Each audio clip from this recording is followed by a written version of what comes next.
a graça e a paz do nosso Senhor Jesus esteja com todos vós. No vídeo de hoje eu vou trazer aqui dois comentários de uma mesma pessoa que fez aí num vídeo alguns dias atrás e que eu achei um comentário muito interessante. Por quê? Porque isso traz à tona uma conversa sobre a questão da igreja, a importância da igreja, que Deus não habita em templo feito por mão de homens e outras coisas parecidas com essa. Eu vou colocar o post na tela e vou mostrar para vocês ponto a ponto e a gente vai trocar uma ideia.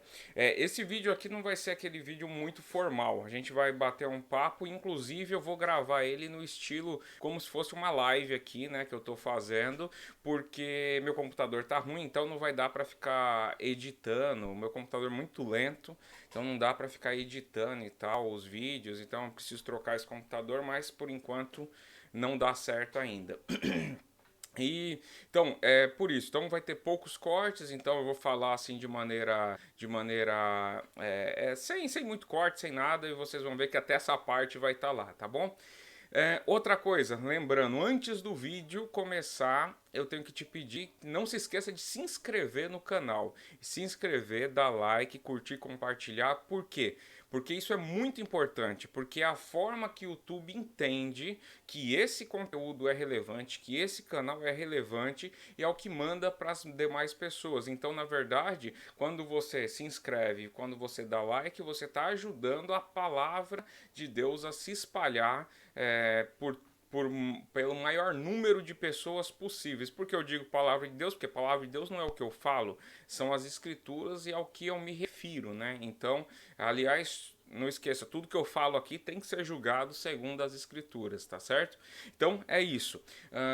Também, lembrando mais uma coisa, eu deixo aqui na descrição do vídeo os canais que nós temos, os grupos no Instagram, Instagram não, desculpa, no Telegram e no WhatsApp também. São dois grupos em duas plataformas diferentes que o objetivo ali é trocar ideia, conversar com os inscritos e fazer algum esclarecimento, dúvidas. Então, se você quer ter essa aproximação maior, entra no grupo, que é bastante interessante, até porque eu faço estudos bíblicos também e acabo postando nesses grupos, tá certo?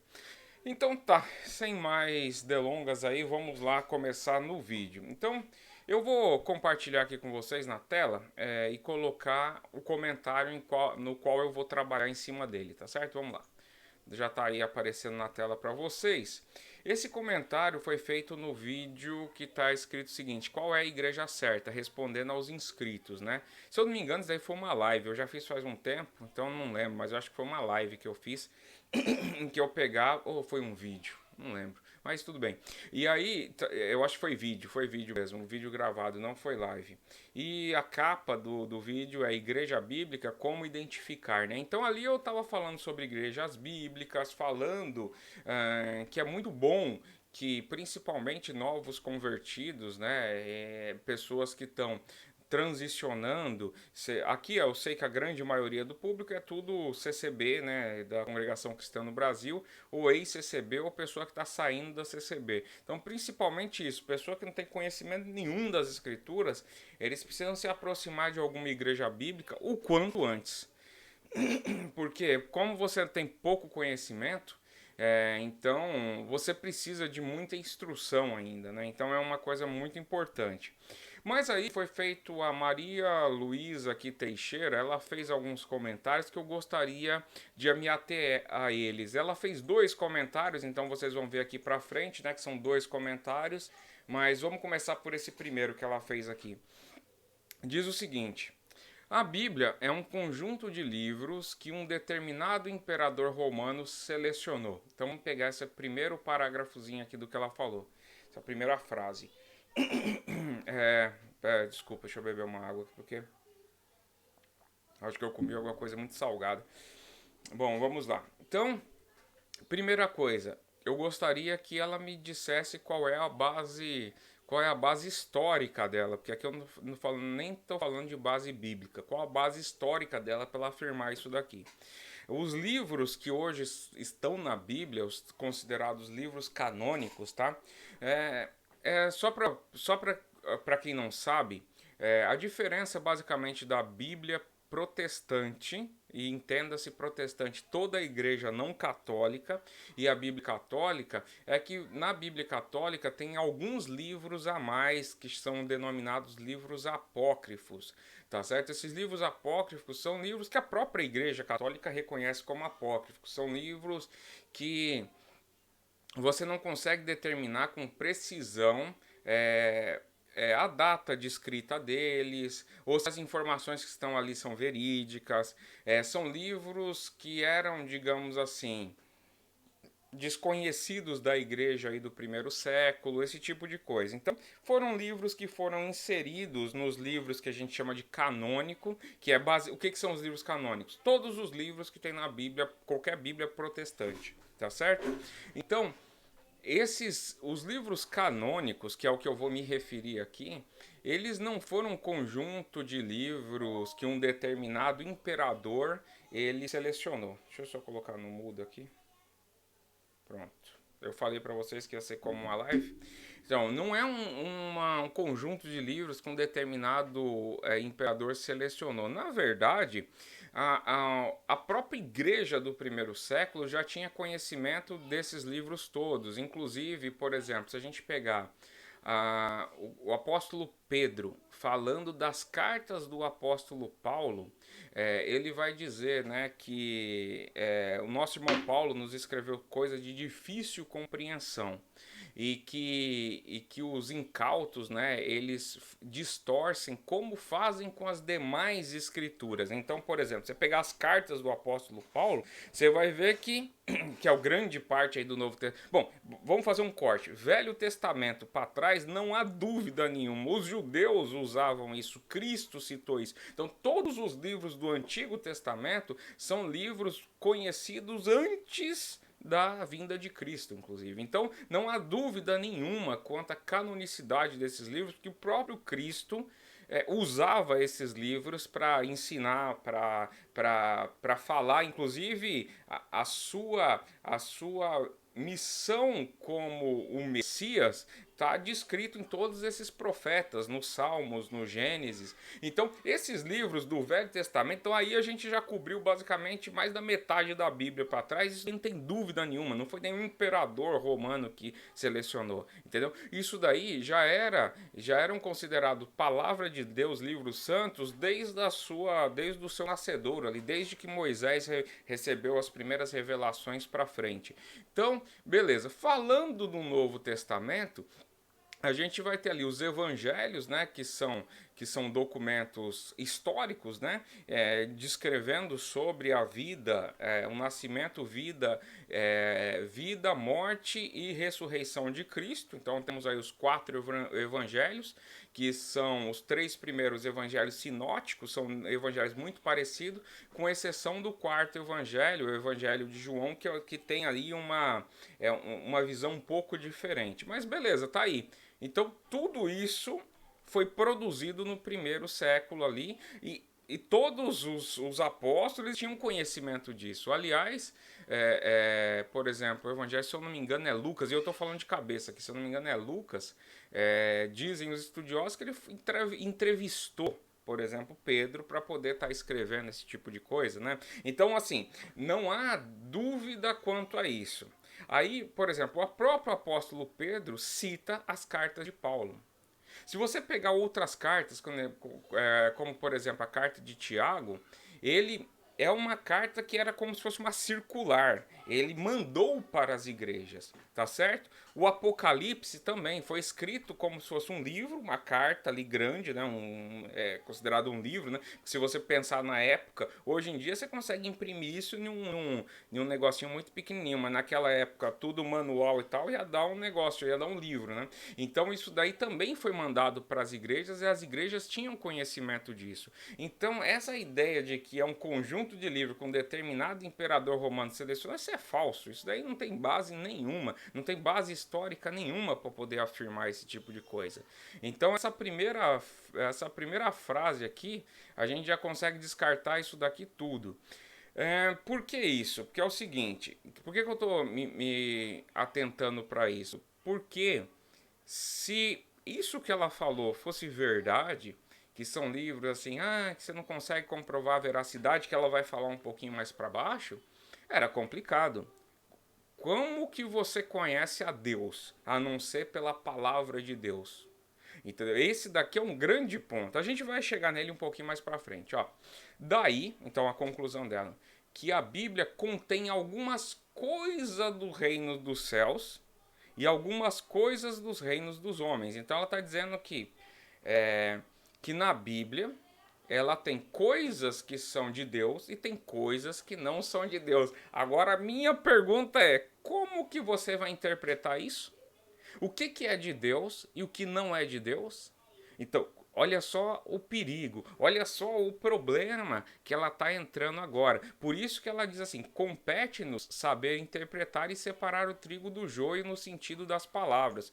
Tá bom, qual que é o seu critério para separar o trigo do joio? Me diga, porque é o seguinte, essa passagem que eu citei agora do próprio apóstolo Pedro falando, que a Bíblia, na mesma carta de Pedro, fala assim, a Bíblia não é de particular interpretação, porque homens inspirados por Deus escreveram coisas, né? Então, quer dizer, a gente entende a Bíblia como palavra de Deus. Por quê? Porque a Bíblia é inspirada por Deus. Todas as coisas que são escritas por homens, mas inspirados por Deus. É nesse sentido que a gente entende a Bíblia como palavra de Deus, tá certo? E aqui, quando ela diz que daí tem coisas do reino dos céus e algumas coisas do reino dos homens, eu gostaria muito que ela me dissesse o que na Bíblia é relativo a homem, significa que você não é para dar ouvido, faz de conta que aquilo não existiu, e o que é do reino dos céus. Eu queria que ela separasse isso e qual o critério de separação. Será que o critério é isso eu gosto, aquilo eu não gosto? Muitas das vezes, as pessoas que afirmam isso, na verdade, elas nem entendem o que está escrito na Bíblia. É que ela pega a Bíblia, lê lá um negócio e fala assim, eu não sei como é que eu vou aplicar isso, deixa isso daí para lá. Entendeu? Geralmente é isso.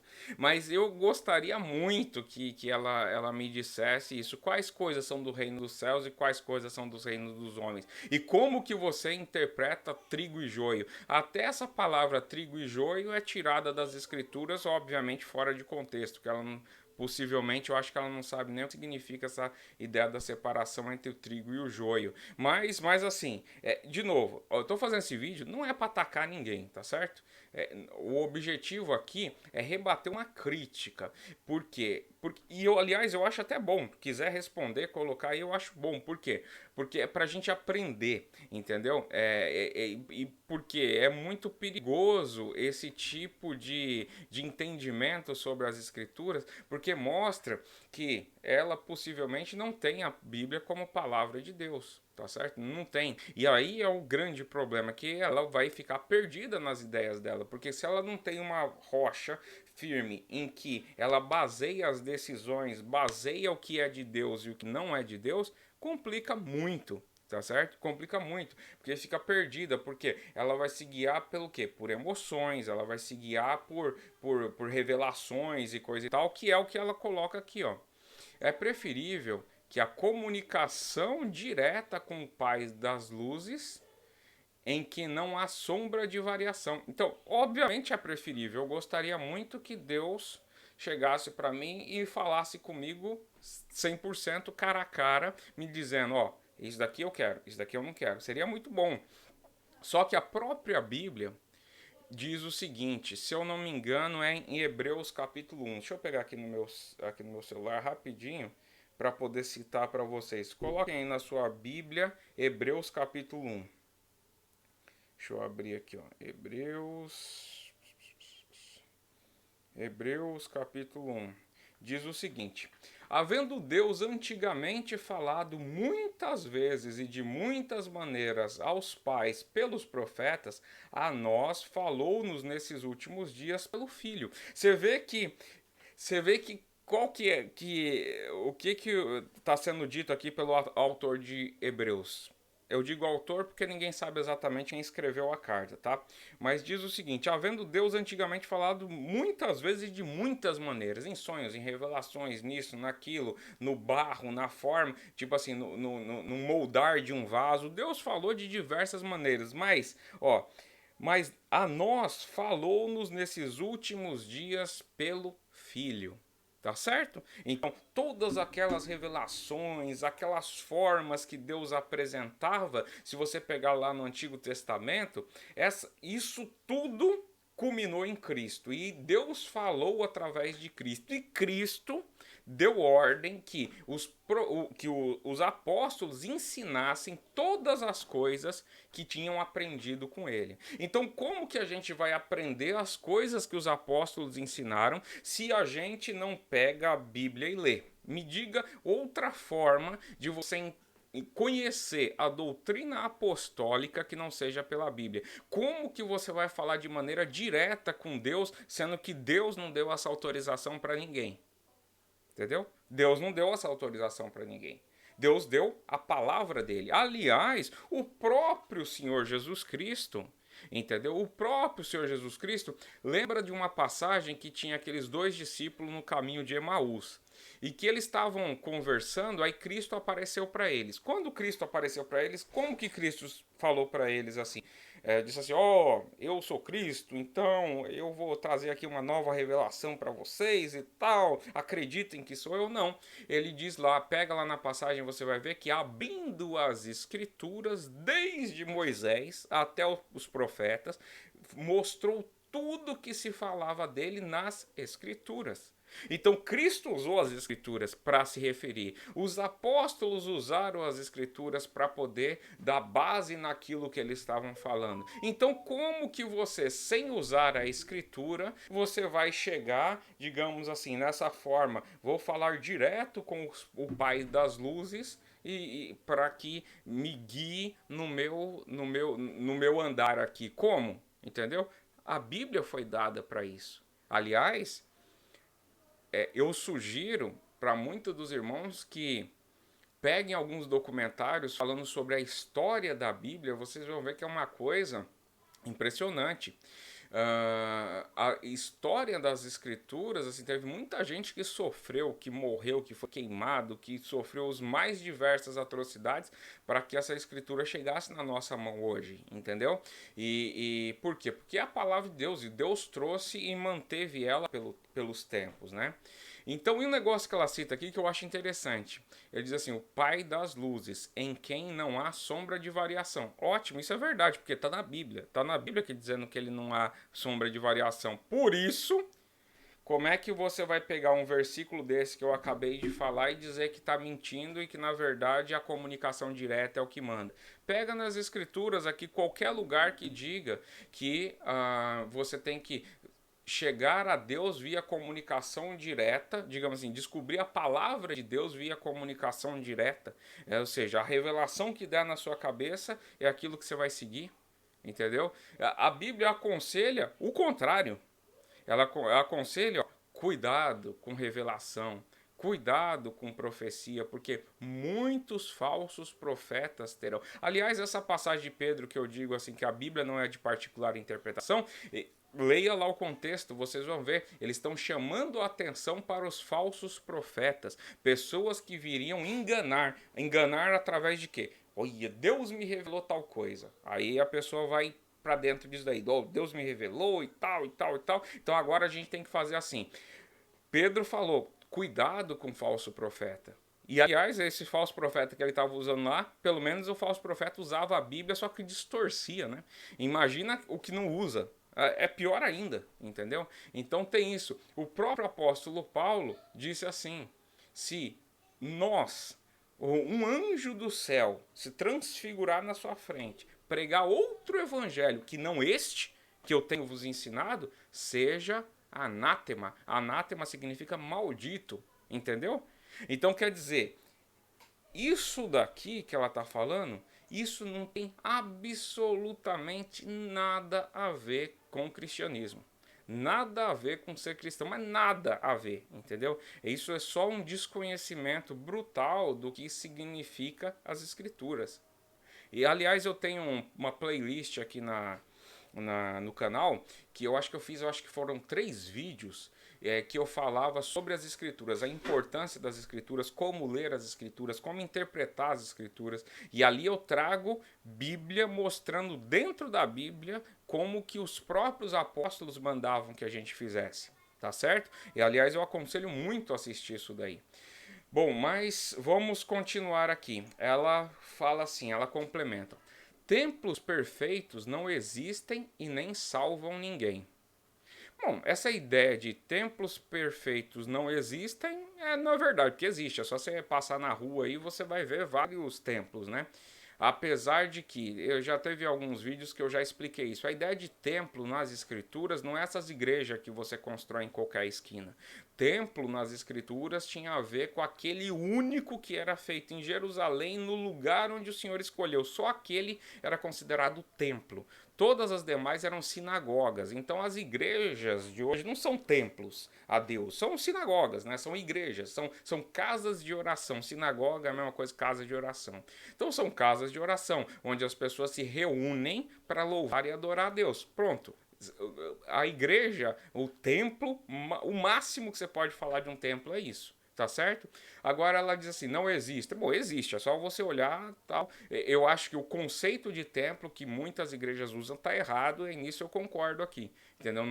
Não tem templo como casa de Deus, entendeu? O templo, na verdade, é ali o prédio, né? Então vamos falar do prédio, a casa de oração, é um lugar que as pessoas se reúnem para adorar a Deus. E não importa, aquele lugar não é santo, a construção não é santa, a placa não é santa, os bancos não são santos, o púlpito não é santo.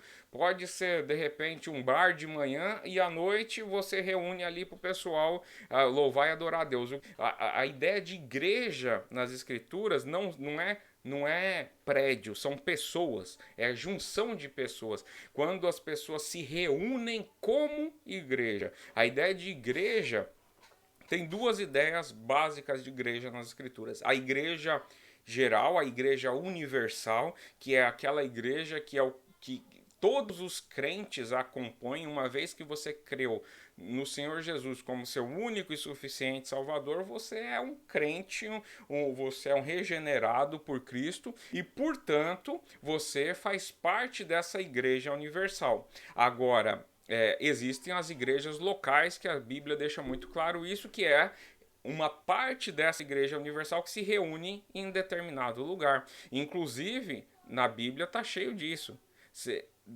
As cartas, elas são, grande maioria das cartas são endereçadas a igrejas, aos irmãos que se reúnem em Corinto, aos coríntios, aos irmãos que se reúnem na Tessalônica, aos tessalonicenses, às 7 igrejas da Ásia, que estão lá no Apocalipse. Você vai ver que as cartas, grande maioria delas são endereçadas para esse conjunto de irmãos que se reúne.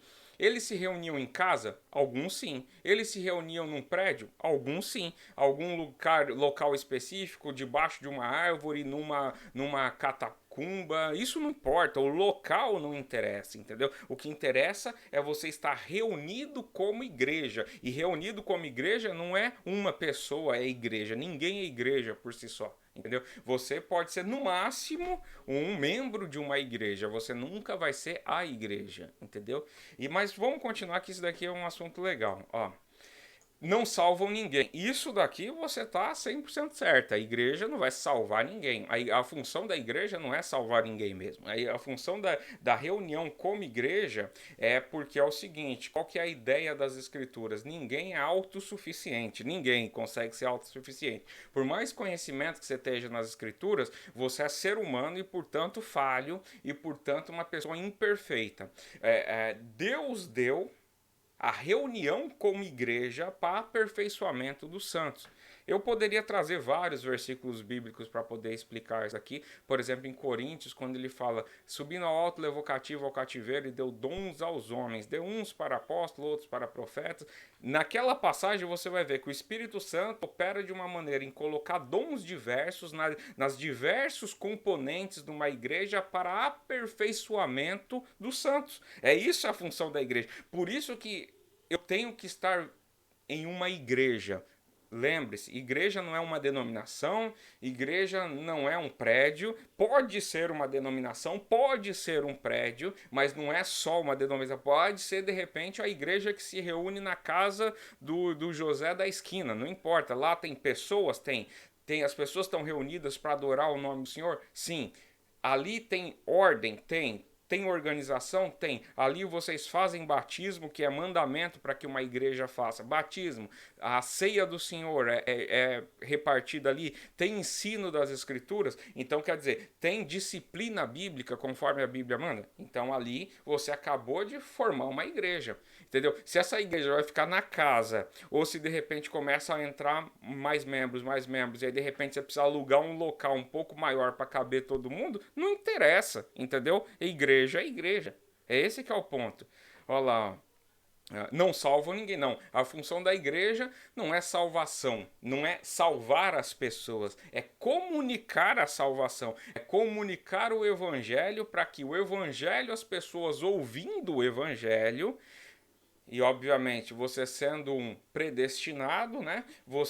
O evangelho entrará pelos seus ouvidos e produzirá em você uma mudança de dentro para fora. É essa que é a função, porque o Espírito Santo é que vai te converter, vai colocar a fé em você e vai te transformar em uma outra pessoa. Mas a igreja e aí os membros da igreja, sejam evangelistas, apóstolos, ou seja lá o que for, os dons que estiverem naquele local, eles estiverem operando naquele local, mas o Espírito Santo que está operando ali é que vai produzir esses frutos, entendeu? Então, quer dizer, essa ideia aqui, mas beleza. Bom, além de que, na Bíblia, encontram-se muitas incongruências.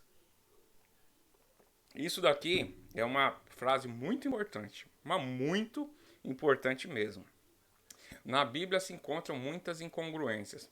Eu gostaria que ela apontasse as incongruências da Bíblia. Por quê? Porque lembrando que o seguinte, igual eu falei, o apóstolo Pedro falou, a Bíblia não é de particular interpretação, porque homens inspirados pelo Espírito Santo, portanto, a Bíblia é inspirada pelo Espírito Santo, de Gênesis a Apocalipse. Os livros são todos inspirados pelo Espírito Santo. Sendo assim, se você disser que a Bíblia tem coisas incongruentes, é um perigo. Porque você está dizendo que o Espírito Santo, que revelou, por exemplo, o livro do Gênesis, é diferente do Espírito Santo que revelou, por exemplo, a carta aos Coríntios. Tá certo? Então, você está vendo o problema onde você está entrando? A Bíblia, para quem estuda as Escrituras, sabe o seguinte: se tem uma coisa que eu não entendi nas Escrituras, o problema não está nas Escrituras, está na minha interpretação. Porque eu, como um homem falho, como um homem caído, um homem que não tem a mente de Deus, muitas das vezes o caráter de Deus que é revelado nas Escrituras é de difícil compreensão para mim. Mas isso não torna as Escrituras erradas, torna eu falho, torna eu um caído, um pecador de mente que não consigo alcançar aquele nível de sabedoria. É essa a ideia por trás das Escrituras. Porque as Escrituras não podem se contradizer, porque as Escrituras são a palavra de Deus. Entendeu? Você vê o perigo que é? Então, há que saber separar o que está correto do que não está. Faça essa separação, por favor.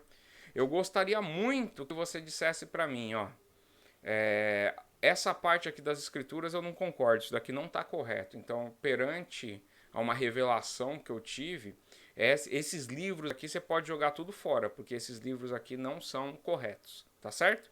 Gostaria muito que pudesse falar isso daí. Por quê? Porque você está dizendo que tem incongruências e tem que se separar. Então isso é muito importante. Mas aqui vamos prosseguir, a gente já está aqui com, deixa eu ver aqui, com 29 minutos. Vamos correr aqui então para ir para o segundo comentário da mesma irmã, Maria Luísa Teixeira aqui. Aí eu estou falando aqui porque é o seguinte,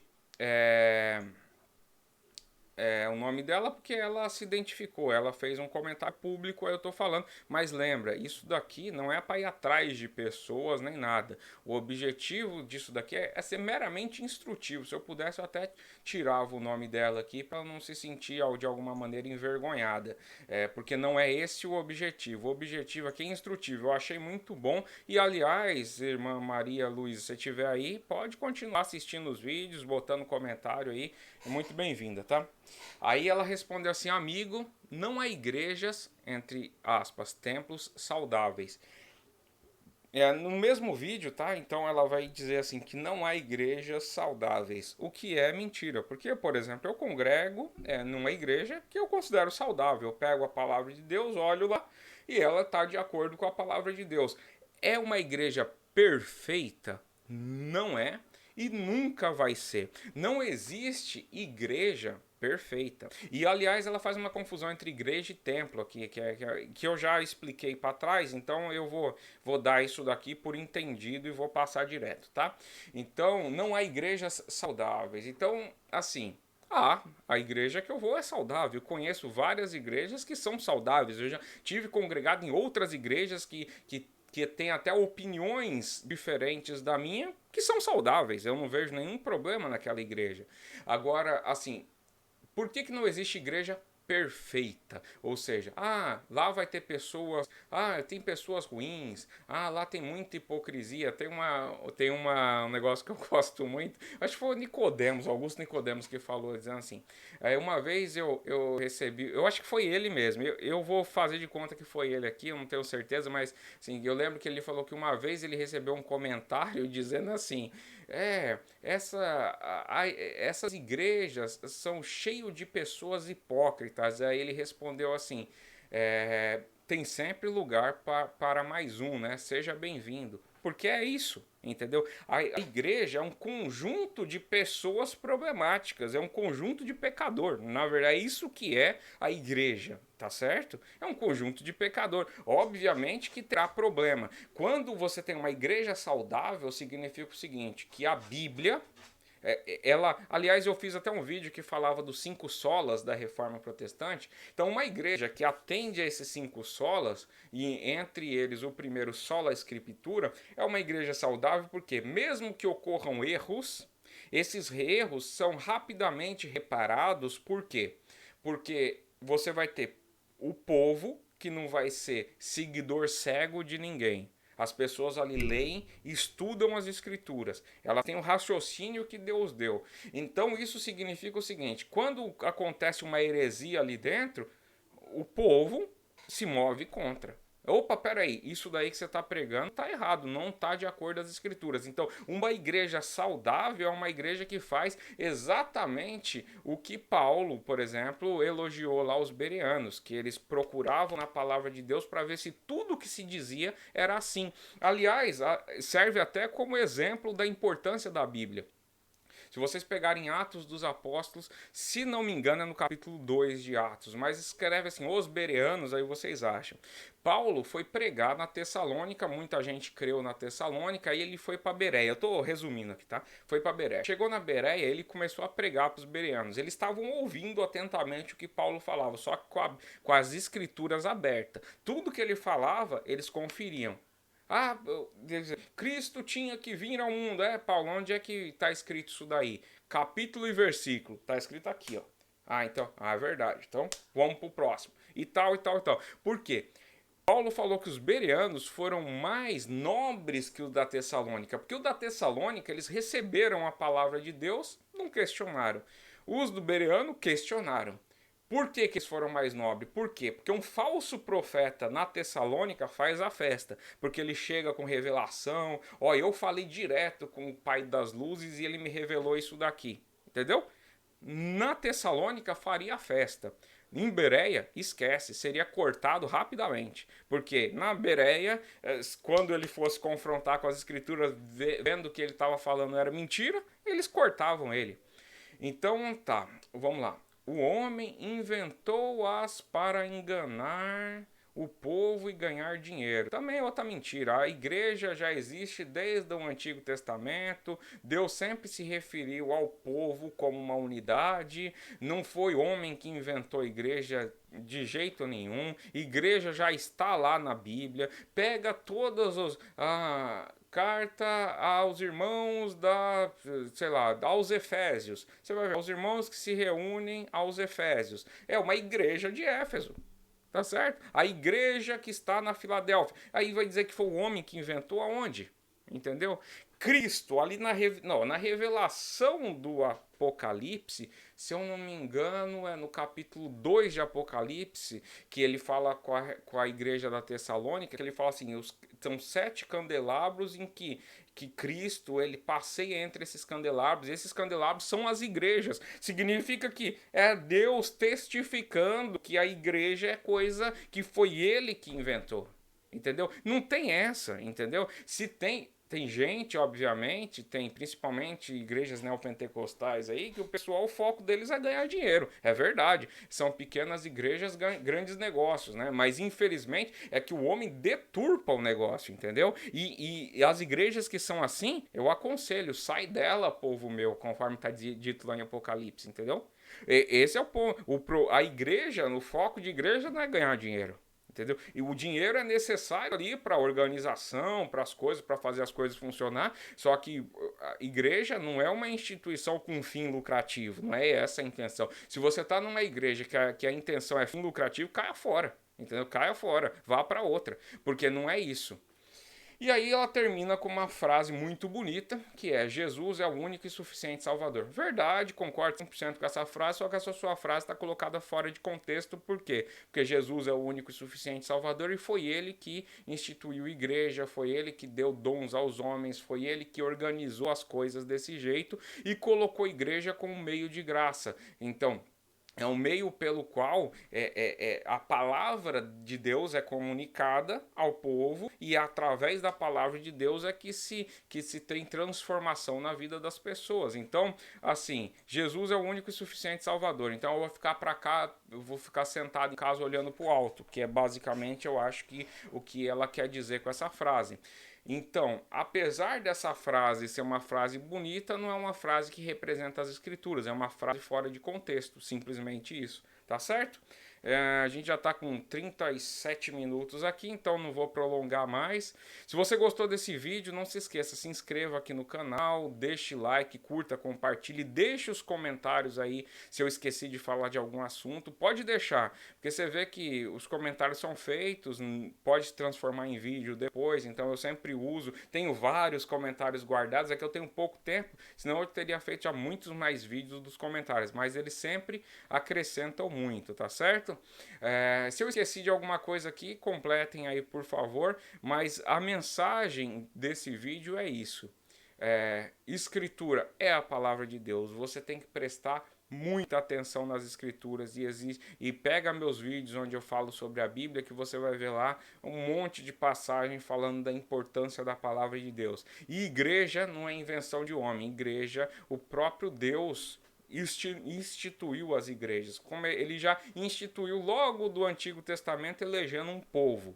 Deus sempre fez isso, sempre comunicou através de massa, de povo, entendeu? Povo reunido, isso era muito importante. Você vai pegar lá, os apóstolos se reuniam, os discípulos todos se reuniam, e aliás eles estavam sempre reunidos ali no partir do pão. Aliás, existem mandamentos das escrituras que você só consegue executar se você tiver em povo, por exemplo, comer a ceia do Senhor, porque a ceia do Senhor diz respeito ao corpo de Cristo, que é a igreja.